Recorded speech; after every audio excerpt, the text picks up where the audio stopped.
سورہ کہف 15ویں پارے میں دوسری صورت ہے جو مکی صورتوں میں شمار کی جاتی ہے، اور یہ اس وقت نازل ہوئی جب مسلمانوں پر ظلم کا سلسلہ بڑھتا جا رہا تھا۔ مسلمان کمزور تھے لیکن کفار طاقتور تھے، تو اللہ نے اس صورت کے ذریعے مسلمانوں کو ڈھارس اور تسلی دی کہ وہ چند غار والے جن کی تعداد 9 سے زیادہ نہیں تھی، پوری حکومت ان کے خلاف تھی، پورا ملک ان کے خلاف تھا اور ان کو نقصان نہ پہنچا سکے، اور اللہ نے ان کو 309 سالوں تک سلا کر ان کی حفاظت کی، اور اللہ نے کئی پشتوں کو اللہ نے دنیا سے ناپید کر دیا، اور 309 سالوں کے بعد اللہ نے ان کو نیند سے بیدار کیا، اور ان کے نام سے اللہ نے ایک سورت اتاری جو قرآن کی آیتیں مکمل نہیں ہو سکی جب تک کہ میں سورۃ الکہف نہ پڑھیں۔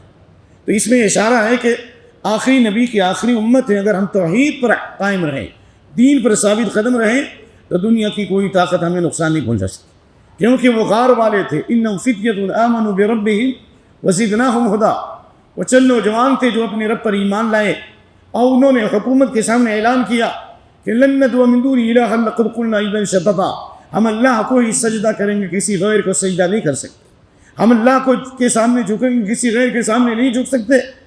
پوری حکومت ان کو نقصان نہ پہنچا سکی اور پوری حکومت ان کو نہ پکڑ سکی، کیوں؟ اس لیے کہ جب تک ہم ایمان نہیں لائیں گے اور جب تک اللہ کی توحید کا اعلان نہیں کریں گے، اللہ ہماری حفاظت نہیں کرے گا۔ ابھی جو امام نے آیت پڑھی وَأَنْتُمُ الْأَعْلَوْنَ إِن كُنتُم مُؤْمِنِينَ، تم سوپر رہو گے، تم اوپر رہو گے اگر تم مومن ہو، تو ایمان ہی ہماری حفاظت کرے گا۔ نمبر 2، اس صورت سے متعلق بعض فضیلتیں۔ سورہ کہف جو جمعہ کے دن پڑھے گا، أَضَاءَ لَهُ مِنَ النُّورِ مَا بَيْنَهُ وَبَيْنَ الْجُمْعَةِ الْأُخْرَى، ایک جمعہ سے لے کر دوسرے جمعہ تک اللہ تعالیٰ دونوں جمعہ کے بیچ میں جتنی جگہیں ہیں، جتنے اوقات ہیں، اس کے مطابق اللہ نور عطا فرمائے گا، یعنی اللہ ہفتے بھر اس کے قلب کو روشن فرمائے گا، اس کو فتنوں سے محفوظ فرمائے گا، قیامت کے دن نور عطا فرمائے گا۔ اللہ اکبر، کتنی بڑی فضیلت۔ بلکہ بعض روایت میں جس نے سورہ کہف کی ابتدائی 10 آیتیں یاد کی، امام احمد، امام مسلم وغیرہ نے روایت کیا، ابتدائی 10 آیتیں، سورہ کہف کی ابتدائی 10 آیتیں، اور بعض روایت آخری 10 آیتیں، دونوں کی روایت۔ اگر دجال ظاہر ہوا جو دنیا کا سب سے بڑا فتنہ ہے، کانا دجال، جس کے بارے میں حدیث ہے کہ جب سے دنیا قائم اس وقت سے لے کر قیامت تک اتنا بڑا فتنہ آیا ہی نہیں، نہ آیا نہ آئے گا۔ تمام نبیوں نے دجال کے فتنے سے ڈرایا، نوح علیہ السلام نے دجال کے فتنے سے ڈرایا، اور اللہ کے نبی نے فرمایا صلی اللہ علیہ وسلم میں تم کو ڈرا رہا ہوں اور ایسی بات کہہ رہا ہوں جو کسی نبی نے نہیں بتایا علیہ السلام۔ وہ کیا تھا؟ ان وامر، اس کا دونوں آنکھ عیبدار ہوگی، یعنی دایاں آنکھ کانا ہوگا، بایاں آنکھ ابری ہوئی ہوگی، کھجور یہ انگور کی طرح پھری ہوئی ہوگی، اس کی پیشانی پر کافر لکھا ہوگا، کافر۔ ہر ایمان والی پڑھ لیں گے، ایک آدمی کو قتل کر کے زندہ کر دے گا، یہ آزمائش ہے۔ آسمان سے بارش برسائے گا، زمین سے غلہ اگا دے گا، اس کے اوپر اس کے پاس روٹیوں کا پہاڑ ہوگا۔ اس کا پہاڑ ہوگا، روٹیوں کا پہاڑ ہوگا۔ اس کے آنے سے 3 سال پہلے 1/3 1/3 بارش کو اللہ روک لے گا، دوسرے سال 2/3 بارش کو روک لے گا، جس سال وہ آئے گا 1 قطرہ بارش نہیں ہوگی، لوگوں کے پاس کھانے نہیں ہوں گے۔ پوچھا گیا لوگوں کی خوراک کیا ہوگی؟ تسبیح و تحلیل، سبحان اللہ، الحمدللہ۔ روٹیوں کا پہاڑ ہوگا، کتنا بڑا فتنہ ہوگا۔ تو جب یہ سورہ کہف جو پڑھنے والا ہے صحیح طریقے سے سورہ کہف پڑھا، سمجھا اور ابتدائی 10 آیتیں پڑھے گا، دجال اس پر مسلط نہیں ہو سکتا ہے۔ آخری 10 آیتیں پڑھے گا، دجال اس پر مسلط نہیں ہو سکتا ہے۔ اللہ اکبر۔ ارے دوست، ارے عزیز، ذرا غور تو کر، آخر بخاری یہی تو ہے صورت ہے۔ ایک صحابی پڑھ رہے تھے اور رحمت کے فرشتے روشنی کا سایہ لے کر کے آ گئے، اللہ اکبر، روشنی کا چراغ لے کر آ گئے، رحمت نازل ہو گئی۔ صحابی کہتے میرا گھوڑا بندھا ہوا تھا، گھوڑا ہنہنانے لگا، مجھے ڈر لگا کہ میرا بچہ جو ہے زخمی نہ ہو جائے، تو رحمت کے فرشتے نازل ہو گئے۔ وہ کون سے انسان تھے؟ وہ بھی تو انسانی تھے نا، وہ بھی آدم کی اولاد تھے، ہمارے اوپر کیوں نہیں اثر ہوتا؟ یہی وہ سورہ کہف۔ اس سورہ کہف میں اللہ نے 4 قصے بتائے۔ کتنے قصے؟ 4۔ نمبر 1، غور سے، جس کو سننا ہے غور سے سنے، نہیں سننا چلا جائے، لیکن سامنے بیٹھیے، بالکل قریب آئیے، ہم زبردستی نہیں کرتے اللہ کے واسطے۔ پہلا فتنہ، دین کا فتنہ۔ جزاک اللہ خیر۔ اگر آپ کو قرآن سے محبت ہے، اللہ کے رسول سے محبت ہے، تو ایمان سے سنیے، اخلاص سے سنیے۔ یہ میں کوئی اپنی کہانی نہیں بتا رہا ہوں میرے بھائیوں، یہ قرآن کا واقعہ بتا رہا ہوں. یہ پہلا فتنہ دین کا فتنہ ہے، دوسرا فتنہ مال کا فتنہ ہے، تیسرا فتنہ علم کا فتنہ ہے، چوتھا فتنہ حکومت کا فتنہ ہے. کتنے فتنے ہوئے؟ کیا؟ اگر ایمان صحیح ہوگا اور عمل درست ہوگا اللہ ان تمام فتنوں سے بچائے گا. دین کا فتنہ کیا تھا؟ انہم فتیۃ آمنوا بربہم وزدناہم ھدی. وہ چند نوجوان تھے جو اپنے رب پر ایمان لائے، اور اس وقت کی قوم سورج کی عبادت کرتی تھی، شرک و بت پرستی کرتی تھی. اللہ نے ان چند نوجوانوں کو ہدایت دی اور انہوں نے توحید کا اعلان کیا، اور پوری حکومت ان کا پیچھا کرتی رہی. غار میں انہوں نے پناہ لی. سورج کی روشنی جب نکلتی تھی تو سورج نکلتے وقت اور ڈوبتے وقت سورج کی روشنی دائیں بائیں کٹ جاتی تھی. کیسا انتظام کیا اللہ نے. وَتَرَى الشَّمْسَ إِذَا طَلَعَتْ تَزَاوَرُ عَنْ كَهْفِهِمْ ذَاتَ الْيَمِينِ وَذَاتِ الشِّمَالِ. سورج نکلتے اور ڈوبتے وقت جو غار کا جو منہ تھا سورج کی روشنی سے اللہ حفاظت کیا. 309 سالوں تک سنایا. نمبر 1. نمبر 2، اللہ نے سنانے کے بعد بھی فرمایا لَوِ اطَّلَعْتَ عَلَيْهِمْ لَوَلَّيْتَ مِنْهُمْ فِرَارًا وَلَمُلِئْتَ مِنْهُمْ رُعْبًا. اگر اس غار میں آپ جھانکتے تو آپ کا دل خوف اور رعب سے بھر جاتا. اللہ نے ایسا رعب طاری کر دیا، ایسی ہیبت طاری کر دی، کوئی وہاں جا نہیں سکتا تھا، کوئی وہاں خوف زدہ. اللہ اکبر، کیسی اللہ نے حفاظت کی. 309 سالوں کے بعد اللہ نے اٹھایا ان کو.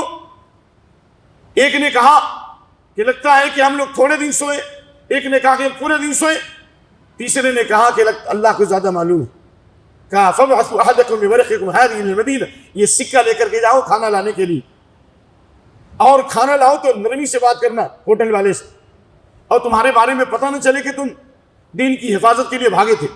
اگر وہ جان لیں گے تم کو رجم کر دیں گے یا تم کو تمہارے مذہب میں لوٹا دیں گے. اور یہ واقعہ پورا تفصیل سے ہے اللہ تعالیٰ نے کس طرح سے ان کی حفاظت کی. اور 309 سالوں میں کئی حکومتیں آئی ختم ہو گئی، اور اللہ نے 309 سالوں کے بعد اٹھایا یہ بیان کرنے کے لیے کہ ایمانی حفاظت کرے گا کوئی ملک حفاظت نہیں کر سکتا، کوئی لیڈر حفاظت نہیں کر سکتا ہے. اللہ حفاظت کرے گا. ایمان کو صحیح کرو. چند نوجوانوں کو اللہ نے بچا دیا، کیا اللہ کو نہیں بچائے گا؟ آپ تو امت محمدیہ ہو، آپ تو قرآن والے ہو، آپ تو حدیث والے ہو. نمبر 1. نمبر 2، اللہ نے اس صورت میں دوسرا واقعہ بیان کیا باغ والے کا. اس کا واقعہ باغ والے کا. اللہ نے فرمایا جل جلال وَاضْرِبْ لَهُمْ مَثَلَ الرَّجُلَيْنِ جَعَلْنَا لِأَحَدِهِمَا جَنَّتَيْنِ مِنْ أَعْنَابٍ وَحَفَفْنَا بِنَخْلٍ وَجَعَلْنَا بَيْنَهُمَا زَرْعًا نَخْلٍ وَجَعَلْنَا بَيْنَهُمَا زَرْعًا. اللہ نے دو آدمی کا واقعہ بیان کیا، دو ساتھی کا. ایک کے پاس کھجور کا باغ تھا، انگور کا باغ تھا، بہت خوبصورت باغ تھا، اور ہمیشہ پھل لاتا تھا، کبھی کوئی کمی نہیں ہوتی تھی. دوسرا آدمی جس کے باغ نہیں تھا، یہ باغ والا بہت پیسے والا تھا، تکبر غرور میں کہا میں اظن الساعۃ قائمۃ، قیامت قائم نہیں ہوگی، میں قیامت کو نہیں مانتا، اور اگر قیامت قائم بھی ہوئی تو وہاں بھی ہم کو دولت اور پیسہ ملے گا. اس کے ساتھی نے کہا اکفرت بالذی خلقک من تراب ثم من نطفۃ ثم سواک رجلا. کیا تم اس ذات کے ساتھ کفر کر رہے ہو جس نے تم کو مٹی سے پیدا کیا، یعنی آدم کو مٹی سے پیدا کیا، پھر تم کو دنیا میں نطفے سے پیدا کیا، پھر اللہ نے تم کی انسانی شکل دی. شرک مت کرو. اس نے کہا کہ میں کچھ نہیں مانتا. کیا ہوا باغ والے کا؟ کیا ہوا؟ اللہ کا عذاب آیا اور اس پورا باغ جل کر خاک ہو گیا. وَيُقَلِّبُ كَفِّهِ عَلَى مَا أَنفَقَ فِيهَا وَهِيَ خَاوِيَةٌ عَلَى عُرُوشِهَا وَيَقُولُ يَا لَيْتَنِي لَمْ أُشْرِكْ بِرَبِّي أَحَدًا. اب کبھی افسوس مننے لگا، کہا کاش کہ میں اپنے رب کے ساتھ کسی کو شریک نہیں کرتا. وَلَمْ تَكُنْ لَهُ فِئَةٌ يَنصُرُونَهُ مِن دُونِ اللَّهِ. کوئی جماعت اس کو بچا نہ سکی. اور اس نے کہا کہ میں اب توبہ کرتا ہوں. اس کے بعد اہل تفسیر نے کہا ممکن اللہ نے اس کی توبہ قبول کی ہو اور اللہ نے اس کو نعمت واپس کیا ہو. اس سے کیا ہم کو عبرت حاصل ہوئی؟ ہم جس کے پاس پیسہ ہوتا ہے اس کو گھمنڈ ہوتا ہے، جس کے پاس دولت ہوتی ہے اس کے پاس گھمنڈ ہوتا ہے. لہٰذا تکبر غرور اللہ کو پسند نہیں. نمبر 1، تکبر اور غرور کی سزا دنیا میں بھی ملے گی اور آخرت میں. نمبر 1. نمبر 2. نمبر 3، جس آدمی میں تکبر ہوگا، گناہ ہوگا، گناہ کی وجہ سے نعمتیں دنیا میں بھی مل کے ہٹ جائیں گی. لیکن اگر انسان نیکی اور بھلائی کی زندگی گزارے گا، اگر اس کو تنگی بھی ہے بعد میں اللہ آسانی عطا فرمائے گا. اللہ اکبر. اور اللہ تعالیٰ نے تیسرا واقعہ بیان کیا بڑا ہی دلچسپ، موسیٰ اور خضر کا واقعہ. اچھا یہ بتائیے آپ لوگوں میں کوئی اس سلسلے میں بتا سکتے ہیں خضر زندہ ہے یا وفات پا گئے؟ مسلمانوں کے ایک بڑے طبقے کا عقیدہ ہے کہ خضر علیہ السلام ابھی بھی زندہ ہے. کیا یہ عقیدہ صحیح ہے یا غلط؟ غلط. کیوں؟ اس لیے کہ اللہ کے نبی نے ایک دن عشاء کے بعد تقریر کی، ما تعالی دنیا، یعنی آج سے لے کر 100 سال تک کوئی بھی مخلوق جو آج زندہ ہے، 100 سال تک کوئی بھی مخلوق زندہ نہیں رہے گی. خضر علیہ السلام زندہ نہیں ہے. نمبر 1 یہ بتائیے خضر نبی تھے یا ولی تھے؟ اس میں مفسرین کا اختلاف ہے، لیکن صحیح بات ہے نبی نہیں تھے، وہ ولی تھے. لیکن اللہ نے ان کو کچھ ایسی چیزوں کا علم دیا تھا جو علم حضرت موسیٰ علیہ السلام کے پاس نہیں تھا. موسیٰ علیہ السلام کھڑے ہوئے تقریر کرنے کے لیے، اور کسی نے پوچھا کہ آپ سے بڑا عالم اس وقت کوئی ہے؟ نعوذ باللہ کہا کہ مجھ سے بڑا کوئی عالم نہیں. کیوں؟ واقعتاً بات تھی، وہ 5 رسولوں میں ان سے بڑا کون عالم ہو سکتا ہے؟ بھائی 1,24,000 میں سے اللہ نے 315 رسولوں کو چنا، اور 315 میں سے 5 رسولوں کو چنا. نوح علیہ السلام، ابراہیم علیہ السلام، موسیٰ علیہ السلام، عیسیٰ علیہ السلام اور محمد صلی اللہ علیہ وسلم. یہ 5. کہا مجھ سے بڑا کوئی عالم نہیں. اللہ کو یہ ادا پسند نہیں آئی. ان کو کہنا چاہیے اللہ زیادہ جانتا ہے. اللہ نے کہا تم سے بھی بڑا عالم موجود ہے 2 سمندروں کے ملنے کی جگہ پر، جاؤ اس کے پاس علم حاصل کرنے کے لیے. موسیٰ علیہ السلام اپنے غلام یوشع بن نون کے ساتھ نکلے جو بعد میں نبی بن گئے. مدتوں چلتے رہے علم کی تلاش میں، جب تک اس مقام پر نہ نہیں پہنچے اس وقت تک نہ ان کو بھوک کا احساس ہوا نہ پیاس کی شدت ہوئی. مدتوں چلتے رہے، نہ پیاس لگی اور نہ بھوک. ہاں فلما جاوزا قال لفتاه آتینا غداءنا، جب اس سے آگے بڑھ گئے تو انہوں نے اپنے خادم سے کہا کہ ہمارا کھانا لاؤ. لقد لقینا من سفرنا هذا نصبا، ہم کو بہت تھکاوٹ ملی. اس سے علماء نے اس بات کیا جس آدمی کے اندر اخلاص ہوگا اللہ بھوک اور پیاس کی شدت کو ختم کر دے گا انشاءاللہ. جو اخلاص کے ساتھ روزہ رکھتا ہے اس کو بھوک پیاس کم لگتی ہے، اور جو گناہ اور معصیت و غیبت کے ساتھ روزہ رکھتا ہے اس کو بھوک پیاس زیادہ لگتی ہے. اس لیے آخری زمانے میں جب دجال آئے گا کھانے کے لیے کچھ نہیں ہوگا، لوگ تسبیح و تحلیل پڑھیں گے اور ان کی بھوک مٹ جائے گی. یہ کیوں؟ اخلاص، اخلاص. چنانچہ جو اللہ نے فرمایا تھا کہ جہاں تمہارے مقتل سے یعنی جھولے سے بھنی ہوئی مچھلی نکل کر کے سرنگ بنا کے جائے گی وہیں پر خضر ملیں گے، لیکن ان کا غلام بھول گیا. پھر آگے بہت دور جا کر کے پھر پورے رات پورے دن چلنے کے بعد خضر علیہ السلام سے ملاقات ہوئی، اور لمبا واقعہ ہے. خضر علیہ السلام سے کہا موسیٰ علیہ السلام نے هل اتبعك على ان تعلمني مما علمت رشدا، مجھے کچھ علم سکھائیے جو اللہ نے بتایا ہے. کہا کیف تستوی کیف تصبر ما لم تحد خبرا، آپ کا علم الگ میرا علم الگ ہے، آپ اس کتاب نہ لا سکو گے، مجھ سے علم حاصل مت کرو. کہا لا، میں آپ سے علم حاصل کرنے کے لیے آیا ہوں اور میں کبھی آپ کی فرمانی نہیں کروں گا. کہا فلا تسألنی عن شیء حتى احدث لك منه ذکرا، میرے ساتھ کچھ واقعات ہوں گے جب تک کہ وہ واقعہ مکمل نہ ہو بیچ میں چھیڑخانی مت کرنا ہے. یہ مت بولو کہ یہ کیوں ہوا، یہ کیوں ہوئی، یہ کیوں ہوا. اس میں ادب یہ ہے کہ استاذ کی بات جب تک مکمل نہ ہو شاگرد کو سوال نہیں کرنا ہے، شاگرد کو سوال یہ نہیں کرنا چاہیے. پہلا واقعہ کیا ہوا؟ حضرت موسیٰ علیہ السلام اور خضر علیہ السلام کشتی میں سوار ہو گئے، اور وہ کشتی جو بہت نئی تھی، اما السفینہ. حضرت خضر علیہ السلام کو انہوں نے پہچان لیا، بغیر پیسے کے سوال کیے سوال کر لیا. حضرت موسیٰ علیہ السلام نے اور خضر علیہ السلام نے دیکھا کہ ایک چڑیا آئی اور سمندر میں اس نے چونچ مارا. حضرت موسیٰ علیہ السلام نے کہا کہ اس پرندے نے جو سمندر میں چونچ مارا اللہ کا علم کی مثال ہے کہ اللہ کا علم سمندر ہے، اور سمندر میں سے اگر ایک قطرہ پانی لیا جائے تو کوئی اس میں کمی ہو سکتی ہے. حضرت خضر علیہ السلام نے اس کشتی کو توڑ دیا. موسیٰ علیہ السلام جلال والے تھے. موسیٰ علیہ السلام کیسا جلال تھا، ایک ہی تماچے میں قبطی کو ڈھیر کر دیا. اور موسیٰ علیہ السلام نے ملک الموت کو مارا تو 5 انگلیوں کے نشانات آ گئے ملک الموت کے چہرے پر، حدیث بخاری ہے نا. تو کہا کہ اخرقتها لتغرق اهلها، آپ نے کشتی کو توڑ دیا تو کشتی ڈوب جاتی تو سب تباہ ہو جاتے، کیوں ایسا کیا؟ قال الم اقل لك انك لن تستطيع معي صبرا، میں نے نہیں کہا تھا کہ آپ ہم سے سوال نہ کریں، کیوں سوال کیا؟ خضر علیہ السلام سے موسیٰ علیہ السلام نے کہا ہم سے بھول چوک ہو گئی، معاف کر دیجیے. پھر آگے بڑھے. ایک بچہ کھیل رہا تھا، اس کی گردن کو پکڑ کر قتل کر دیا. موسیٰ علیہ السلام کو پھر غصہ آیا. قال قتلت نفسا زکیۃ بغیر نفس، ناحق آپ نے ایک جان کو قتل کر دیا. کہا کہ میں نے بتایا نہیں تھا کہ سوال مت کرنا. اللہ اکبر. کہا کہ اب اس کے بعد دوبارہ سوال نہیں کروں گا. کہا کہ اب آپ ہمیں معاف کر دیجیے. پھر اس کے بعد چلتے رہے. ایک بستی سے گزرے, بستی والوں نے مہمان نوازی نہیں کی, اور وہاں پر ایک دیوار میں خزانہ تھا, وہ خزانہ گر رہا تھا. حضرت خضر نے دیوار کو صحیح کر دی. پھر کہا کہ ان لوگوں نے, حضرت موسیٰ نے کہا ان لوگوں نے ہماری مہمان نوازی نہیں کی, لاتخذت علیہ, جناب آپ نے مزدوری کیوں نہیں لی؟ خضر علیہ السلام نے کہا ھذا فراق بینی و بینک, ہماری اور آپ کی جدائی یہاں سے شروع ہو رہی ہے. لیکن یہ بتا دوں, میں نے کشتی اس لیے توڑ دیا, اما السفینۃ فکانت لمساکین فی البحر, یہ مسکین غریب لوگ کرائے پہ چلاتے تھے, اور میں نے عیبدار اس لیے کر دیا, اگر کشتی اچھی ہوتی تو ایک ظالم بادشاہ اس کشتی پر قبضہ کر لیتا. کس پر قبضہ کر لیتا؟ کشتی. اچھی بات. بچے کو قتل اس لیے کیا, کہا فکان ابواہ مؤمنین, کہ ان کے ماں باپ نیک تھے.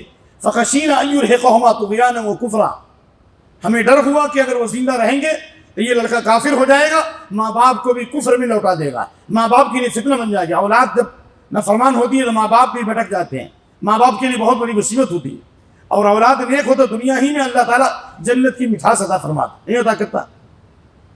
اس لیے کہا کہ فارضنا یبدلهما ربهما زکاۃ من وقرب رحمہ, ہم نے چاہا کہ اللہ اس سے بہتر نیک اولاد دے. چنانچہ امام قرطبی وغیرہ لکھتے ہیں کہ اللہ نے اس کے بعد ایک لڑکا دیا, اللہ تعالیٰ نے ان کے ایک بچی دی, جس سے جو ہے 10 بچے پیدا ہوئے, سب کے سب نبی ہوئے. یہاں پہ ایک نقطہ ہے, عورت کی فضیلت ہے. کیا فضیلت؟ کہ وہ لڑکے کو قتل کر دیا, اس کے بعد میں ایک بچی پیدا ہوئی, کیا ہوئی پر, جس سے 10 بچے پیدا ہوئے, سب کے سب کیا ہوئے؟ نبی بنے. یہ ہے خضر علیہ السلام کا استدلال. اور دیوار کو صحیح اس لیے کیا کہ 2 یتیم بچے کے تھے اور اس میں خزانہ تھا, اس لیے ان کے ماں باپ نیک تھے, لہذا ہم نے دیوار کو صحیح کر دی تاکہ جب یہ بڑے ہوں تو اس سے فائدہ اٹھا لیں. اس سے علماء نے استنباط کیا کہ ماں باپ اگر اپنی اولاد کے لیے دولت جمع نہ کر سکے, پیسہ جمع نہ کرے, لیکن اولاد کو نیک بنا دیا, اور ماں باپ اگر نیک چلے گئے تو اللہ ماں باپ کے مرنے کے بعد بھی ان کی اولاد کو ضائع نہیں کرے گا. وکان ابوہما صالحا, وکان ابوہما صالحا, ان کے ماں باپ نیک. اگر ماں باپ نیک ہوں گے اللہ اولاد کی حفاظت کرے گا. ایک واقعہ, حضرت عمر بن عبد العزیز خلیفہ تھے یا نہیں تھے؟ ان کی وفات کے وقت چند درہم چھوڑے تھے, یعنی 100 روپیہ بھی نہیں ہوگا میراث. لیکن ان کے زمانے میں جو خلیفہ تھا اس وقت جو خلیفہ عربوں اور خربوں اس نے دولت چھوڑی تھی. لیکن عمر بن عبد العزیز نیک سالے تھے, ان کے بچے لاکھوں اور اربوں کی تجارت کرتے تھے, اتنی دولت ہوئی. اور خلیفہ کی جو اولاد تھی وہ بھیک کا پیالہ لے کر بھیک مانگتی تھی. اللہ نے ان کی اولاد کو غریب بنا دیا. ماں باپ نیک ہوں گے اللہ اولاد کو ضائع نہیں کرے گا. خضر علیہ السلام نے یہ واقعہ بتایا اور موسیٰ علیہ السلام نے علم حاصل کیا. اس سے معلوم ہوا افضل عالم بھی چھوٹے عالم سے علم حاصل کرنے میں شرم محسوس نہیں کرنا چاہیے. اور اس سے معلوم ہوا ہر چیز کا علم ہر عالم کو نہیں ہو سکتا ہے. چھوٹے لڑکے کو بھی وہ علم ہو سکتا ہے جو کسی بڑے عالم کو نہیں ہو سکتا ہے. اور کبھی علم پر تکبر اور غرور نہیں کرنا چاہیے. اور چوتھا واقعہ کیا ہے؟ ذی القرنین کا. ذی القرنین کو مشرق اور مغرب کی اللہ نے بادشاہت دی تھی. قرن کے معنی سینگ. اللہ قرنین کہنے کی ایک وجہ تو یہ ہو سکتی ہے کہ ان کے دونوں کیا کہتے ہیں, دونوں طرف یعنی سر کے دونوں طرف یعنی سنگ تھا. اور اس کو مولانا ابوالکلام آزاد نے ثابت کیا ہے کہ 18ویں صدی ہجری میں جو کھدائی ہوئی زمین کی اس میں ایک لاش نکلی جس کے دونوں پر لگے تھے. اللہ عالم ذی القرنین نبی تھے یا نبی نہیں تھے. ابوالکلام آزاد کہتے ہیں نبی تھے, لیکن حدیث ہے کہ اللہ کے نبی نے ولا ادری ذی القرنین نبی ام لا, ہم کو نہیں معلوم ذی القرنین نبی تھے یا نبی نہیں تھے. لیکن اللہ نے اسی بادشاہت دی تھی. مشرق سے لے کر مغرب تک سفر کیا انہوں نے, اور اللہ نے ساری بادشاہت دی, لیکن انہوں نے تکبر غرور نہیں کیا. اور اسی ذی القرنین نے یاجوج ماجوج کے خلاف ایک بہت بڑی دیوار ڈھالی. ان یاجوج و ماجوج مفسدون فی الارض, مطلع الشمس سورج نکلنے کی جگہ پہ گئے اور وہاں لوگ بات نہیں سمجھتے تھے. قالوا یا ذا القرنین ان یاجوج و ماجوج مفسدون فی الارض, زمین میں فساد کرتے ہیں. فهل نجعلک خرجا علی ان تجعل بیننا من سدا, آپ ایک دیوار بنائیے تاکہ یاجوج ماجوج کی قوم آگے فساد نہ کرے. یاجوج ماجوج انسان ہے یا جنات ہیں؟ انسان ہے. یافس بن نوح کی اولاد ہے, پوری دنیا میں فساد کریں گے. حضرت ذی القرنین نے جو دیوار حائل کی ہے اس میں سوراخ نہیں کر سکتے. قیامت کے قریب وہ پورا سوراخ کر کے باہر نکل جائیں گے حضرت عیسیٰ علیہ السلام کے آنے کے بعد. دجال کے بعد یہ واقعہ ہوگا جس کا حدیث میں موجود ہے. حضرت ذوالقرنین نے جب دیوار قائم کی کہا کہ تمہاری مزدوری کی ضرورت نہیں ہے, میں مزدوری نہیں لوں گا, لیکن میری مدد کرو. نہیں. حضرت ذوالقرنین نے دیوار قائم کی اور اللہ نے یاجوج ماجوج سے حفاظت فرما دی. تو یہ تمام فتنوں کے بعد اللہ نے سورہ کہف کا خاتمہ فرمایا. کس بات پر؟ اللہ کی تعریف. قل لو كان البحر مدادا لكلمات ربي لنفذ البحر قبل ان تنفذ كلمات ربي ولو جئنا بمثل مددا. اگر تمام سمندروں کو روشنائی میں تبدیل کر دیا جائے, تمام درختوں کو قلم بنا دیا جائے, پھر بھی اللہ کی تعریف ختم نہیں ہوگی. اور اے نبی کہہ دو میں بھی ایک انسان ہوں, فرق یہ ہے کہ میرے اوپر وحی آتی ہے, تم پر وحی نہیں آتی. تمہارا معبود ایک ہے. لہذا جس طرح اللہ کا انعام ہوا اصحاب کہف پر, جس طرح اللہ کا انعام ہوا ذوالقرنین پر, جس طرح اللہ کا انعام ہوا موسیٰ اور خضر پر, تم پر بھی انعام ہوگا, لیکن دو شرطوں کے ساتھ. اے امت محمدیہ, تم پر بھی دنیا اور آخرت کی نعمتیں نچھاور ہوں گی, لیکن دو چیزیں ضروری ہیں. فمن کان یرجو لقاء ربی, جو اپنے رب سے ملنا چاہتا ہو, اللہ کا دیدار چاہتا ہو جنت میں, فلیعمل عملا صالحا, وہ عمل صالح کرے, یعنی وہ عمل سنت کے مطابق کرے, شریعت کے مطابق کرے, دین کا علم حاصل کرے. ولا یشرک بعبادۃ ربہ احدا, اور دوسری شرط یہ ہے کہ ریاکاری سے, شرک سے بچے, یعنی ہر عمل سنت کے مطابق انجام دے. نمبر 2, اخلاص کے ساتھ کرے. دنیا اور آخرت کے سارے مسائل کو اللہ تعالیٰ جمع فرما دے گا. پوری سورہ کہف کا خلاصہ یہی ہے. اللہ نے غار والوں کی حفاظت کی, اور اللہ نے موسیٰ علیہ السلام کے لیے علم کی راہ آسان کر دی, اور اللہ نے دولت کے فتنے سے اللہ نے اس کو بچایا. ذوالقرنین کو حکومت کے فتنے سے اللہ نے بچایا, اور اللہ ہمیں بھی بچائے گا. شرط یہ ہے کہ ہم شریعت کا علم حاصل کریں اور ہر عمل میں اللہ کی رضا حاصل کریں. میری زندگی کا مقصد تیرے دین کی سرفرازی, میں اسی لیے مسلمان, میں اسی لیے نوازی. اس لیے سورہ کہف اور سورہ بنی اسرائیل اور سورہ مریم, تینوں سورتیں کیا ہے؟ ایک ساتھ ہیں. عبداللہ بن مسعود فرماتے ہن من عتاق الاول, یہ ابتدائی صورتوں میں ہے. وہن من تلادی, یہ ان صورتوں میں جس سے میں بہت زیادہ محبت کے تو بہت پڑھتا ہوں. تو سورہ کہف کے بعد اللہ نے سورہ مریم نازل, اور سورہ مریم میں بھی اللہ نے 3 واقعہ بتایا. ایک زکریا علیہ السلام کا واقعہ, دوسرا مریم کا واقعہ, تیسرا ابراہیم علیہ السلام کا واقعہ, بلکہ چوتھا موسیٰ علیہ السلام کا واقعہ. کیا ہے واقعہ؟ حضرت زکریا بوڑھے ہو چکے ہیں, بڑھاپے تک اولاد نہیں ہے, بیوی باج ہے. اللہ نے کہا کہ یہ 2 شرطوں کے ساتھ حضرت زکریا نے بڑھاپے میں دعا کی.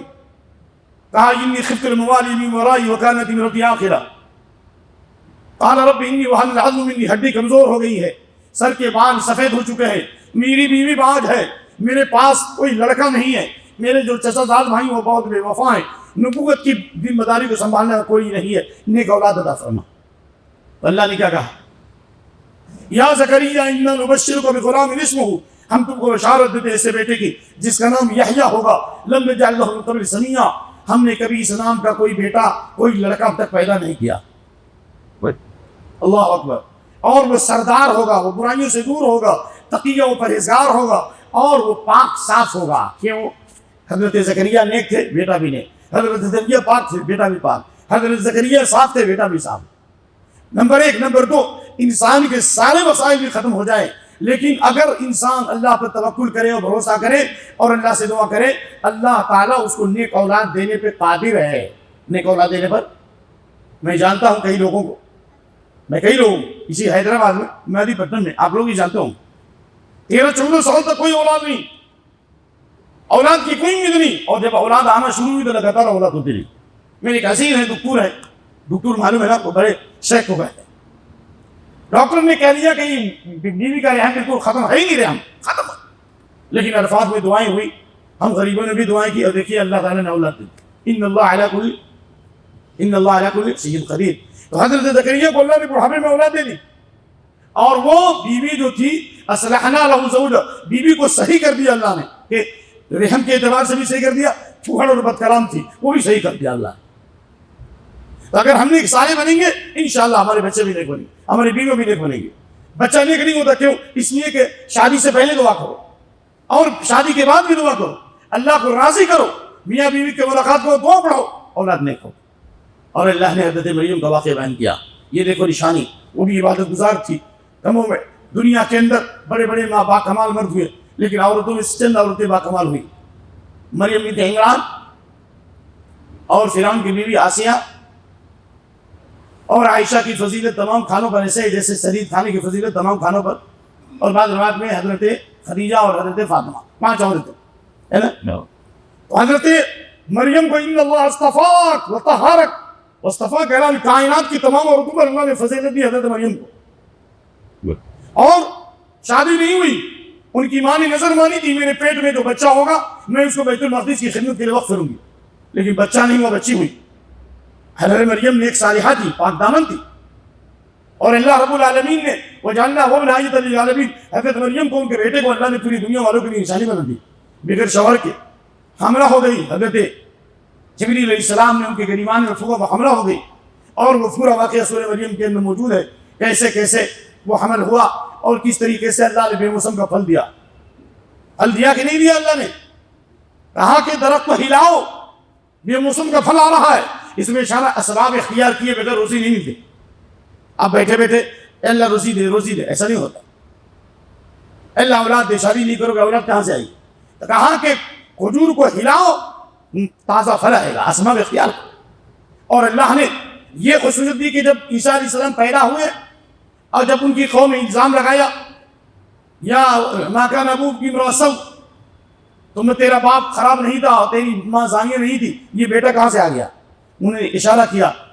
حضرت عیسیٰ علیہ السلام نے گود میں بات کی، کہا انی عبداللہ، میں اللہ کا بندہ، اور اللہ نے مجھ کو نبی بنایا، بابرکت بنایا، مجھے پاک دامن بنایا، اور مجھے نماز کا قائم کرنے والا بنایا، زکوٰۃ دینے والا بنایا، اور ماں کا فرما بردار بنایا، بدبخت نہیں بنایا.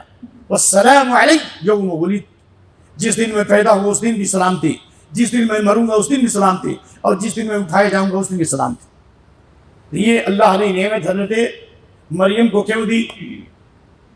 اس لیے کہ وہ کانت من القانتین، اطاعت گزار تھی. عورتیں اگر آج اطاعت گزار ہو جائیں، اللہ پر بھروسہ کرے، صاحبوں کے پاس نجومیوں کے پاس نہ جائے، ہر بات میں عاملوں کے پاس جا رہی ہیں، ناریل پھوڑ رہی ہیں. جو کسی کاہن نجومی کے پاس جائے، عامل کے پاس جائے اور کسی مستقبل کے بارے میں پوچھے، اس کی 40 دن کی نماز قبول نہیں ہوتی. اللہ نے جس طرح یہ نشانی بنائی، اگر ہماری مائیں نیک ہو جائیں اللہ ان کو بھی نیک صالح اولاد عطا فرمائے. بہت سے لوگ بے اولاد تھے، انہی راتوں میں دعائیں کی، اللہ نے نیک اولاد عطا فرمائی. اور حضرت ابراہیم علیہ السلام کو واقعہ بتایا.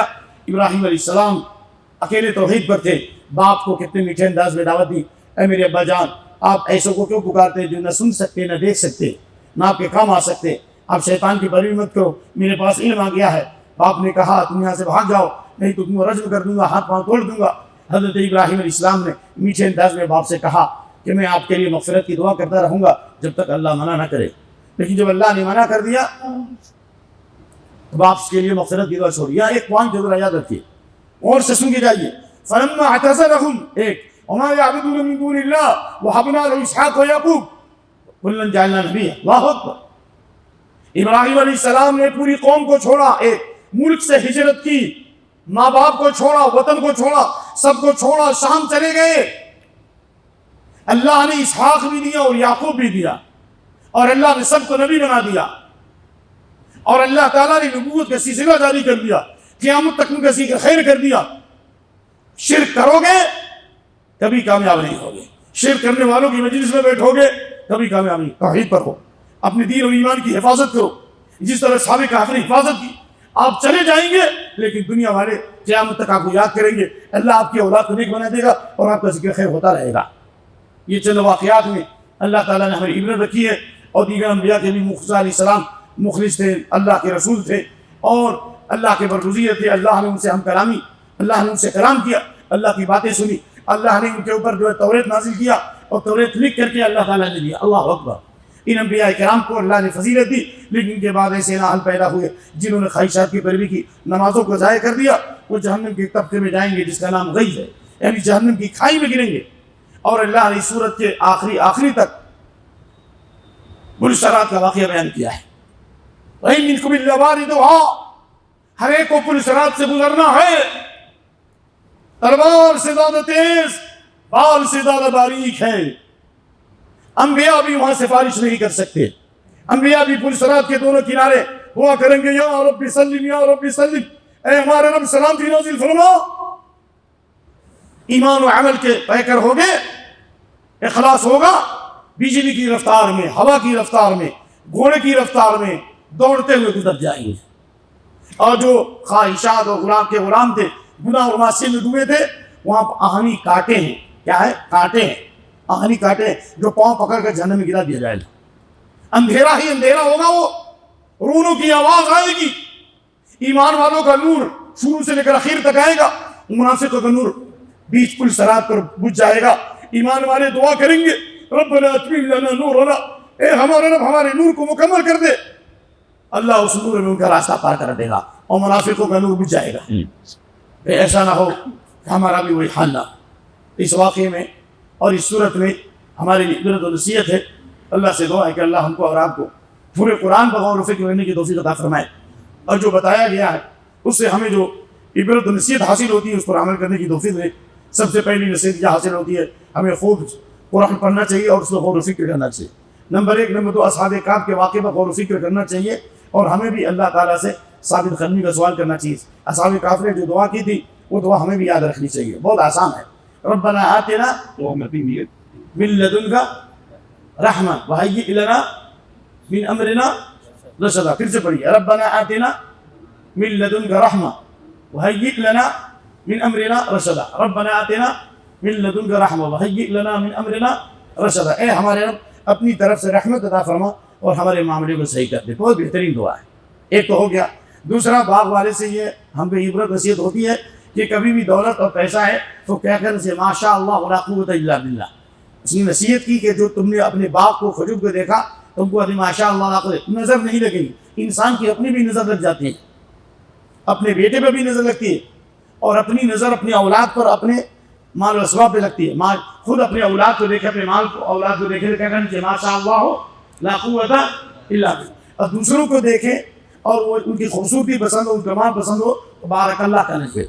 اپنے لیے ماشاء اللہ لا قوت الا باللہ، دوسروں کے لیے علم حاصل ہوا نا. تو چلیے، اور موسیٰ علیہ السلام اور خضر کے واقعے سے ہم کو یہ عبرت نصیحت حاصل ہوتی ہے کہ علم حاصل کرنے میں محنت کرنا چاہیے. بغیر محنت علم حاصل نہیں ہوتا. نمبر 2، جب تک اخلاص نہیں ہوگا اس وقت علم میں برکت نہیں ہوگی. اور آخری بات ہمیں یہ ملی کہ 2 شرطیں ہیں جس کے بغیر کوئی عمل قبول نہیں ہوتا. پہلی شرط یہ کہ اخلاص ہو، اور دوسرا شرط ہے کہ نبی کی سنت کے مطابق ہو. لہٰذا سورہ کہف پر عمل کرنے کے لیے عمر فاروق رضی اللہ عنہ ایک دعا کرتے تھے. وہ دعا کو یاد کرنا چاہیے. سورہ کہف پر مکمل عمل کرنے کے لیے حضرت عمر بن خطاب کی کیا کرنی چاہیے؟ دعا یاد کرنی چاہیے. کیا ہے وہ دعا؟ اللہم اجعل عملی کلہ صالحا واجعلہ لوجہک خالصا ولا تجعل لأحد فیہ شیئا. اللہم اجعل عملی کلہ صالحا. آپ اردو میں کہیے اللہ میرے تمام عملوں کو صحیح اور درست بنا دے. اللہ میرے تمام عمل کو اپنی رضا کے لیے خالص کر دے. ولا تجعل لأحد فیہ شیئا، اور میرے عمل میں کسی کے لیے دکھاوا اور نام و نمود اور ریاکاری نہ ہو. یہ چیز اگر جس دن آ گئی انشاءاللہ وہیں سے ہماری زندگی کے اندر ترقی شروع ہوگی، اور اللہ تعالیٰ ہمیں دنیا کے لیے بھی ہدایت کا ذریعہ بنا دے گا. اللہ کے صفات علیہ سے دعا ہے کہ اللہ ہماری ان باتوں کو قبول فرمائے، ہمارے گناہوں کو معاف کر دے، ہمیں اپنے مقررین میں شامل فرما دے، ہمارے ماں باپ کی، رشتہ دار و اقارب کی مغفرت فرمائے. بالخصوص جو اعتکاف ہے اللہ ان کے اعتکاف کو سنت کے مطابق اور نبی صلی اللہ علیہ وسلم کی سنت کے مطابق اور اخلاص کے ساتھ مکمل کرنے کی توفیق عطا فرمائے. شام و فلسطین اور جہاں کہیں بھی مسلمان مظلوم ہیں رب العالمین وہ ارحم الراحمین، تو قوی عزیز، اللہ ان کے اوپر رحم و کرم فرما، ان کی نصرت فرما، ان کے لیے ہر طرح کی آسانی فرما.